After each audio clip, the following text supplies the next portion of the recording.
اے پیغمبر، جب مومن تم سے اس درخت کے نیچے بیعت کر رہے تھے تو اللہ ان سے خوش ہوا، اور جو صدق و خلوص ان کے دلوں میں تھا وہ اس نے معلوم کر لیا، تو ان پر تسکین نازل فرمائی اور انہیں جلد فتح عنایت کی، اور بہت سی غنیمتیں وہ آئندہ بھی حاصل کریں گے، اور اللہ غالب ہے، حکمت والا ہے۔ اللہ نے تم سے بہت سی غنیمتوں کا وعدہ فرمایا ہے کہ تم ان کو حاصل کرو گے، پھر اس نے یہ غنیمت تمہیں جلدی سے دلوا دی اور لوگوں کے ہاتھ تم سے روک دیے۔ غرض یہ تھی کہ یہ مومنوں کے لیے اللہ کی قدرت کا نمونہ بن جائے اور وہ تم کو سیدھے رستے پر چلائے، اور کچھ اور غنیمتیں دے گا جن پر تم قدرت نہیں رکھتے، اور وہ اللہ ہی کی قدرت میں ہیں، اور اللہ ہر چیز پر قادر ہے۔ اور اگر تم سے کافر لڑتے تو وہ پیٹ پھیر کر بھاگ جاتے، پھر وہ کسی کو نہ دوست پاتے اور نہ مددگار۔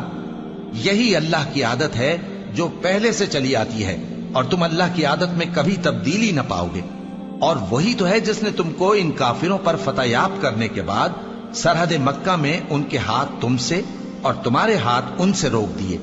اور جو کچھ تم کرتے ہو اللہ اس کو دیکھ رہا ہے۔ یہ وہی لوگ ہیں جنہوں نے کفر کیا اور تم کو مسجد حرام سے روک دیا،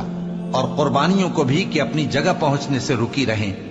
اور اگر ایسے مسلمان مرد اور مسلمان عورتیں نہ ہوتی جن کو تم جانتے نہ تھے کہ اگر تم ان کو پامال کر دیتے تو تم کو ان کی طرف سے بے خبری میں نقصان پہنچ جاتا، تو بھی تمہارے ہاتھ فتح رہتی، مگر تاخیر اس لیے ہوئی کہ اللہ اپنی رحمت میں جس کو چاہے داخل کر لے۔ اور اگر دونوں فریق الگ الگ ہو جاتے تو جو ان میں کافر تھے ان کو ہم دکھ دینے والا عذاب دیتے۔ جب کافروں نے اپنے دلوں میں ضد کی، اور ضد بھی جاہلیت کی، تو اللہ نے اپنے پیغمبر اور مومنوں پر اپنی طرف سے تسکین نازل فرمائی اور ان کو پرہیزگاری کی بات پر قائم رکھا، اور وہ اسی کے مستحق اور اہل تھے، اور اللہ ہر چیز سے خبردار ہے۔ بے شک اللہ نے اپنے پیغمبر کو سچا اور صحیح خواب دکھایا تھا کہ تم انشاءاللہ مسجد حرام میں اپنے سر منڈوا کر یا اپنے بال ترشوا کر امن و امان سے داخل ہوگے اور کسی طرح کا خوف نہ کرو گے۔ جو بات تم نہیں جانتے تھے اللہ کو معلوم تھی،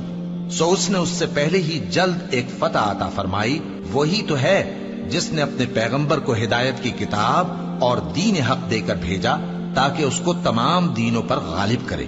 اور حق ثابت کرنے کے لیے اللہ ہی کافی ہے۔ محمد صلی اللہ علیہ وآلہ وسلم اللہ کے پیغمبر ہیں، اور جو لوگ ان کے ساتھ ہیں وہ کافروں کے مقابلے میں تو سخت ہیں اور آپس میں رحم دل۔ اے دیکھنے والے، تو ان کو دیکھتا ہے کہ اللہ کے آگے جھکے ہوئے سر بسجود ہیں اور اللہ کا فضل اور اس کی خوشنودی طلب کر رہے ہیں۔ کثرت سجود کے اثر سے ان کی پیشانیوں پر نشان پڑے ہوئے ہیں۔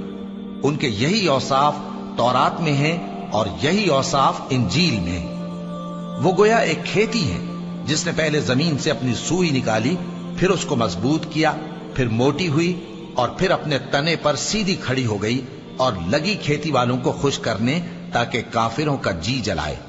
جو لوگ ان میں سے ایمان لائے اور نیک عمل کرتے رہے ان سے اللہ نے گناہوں کی بخشش اور اجر عظیم کا وعدہ کیا ہے۔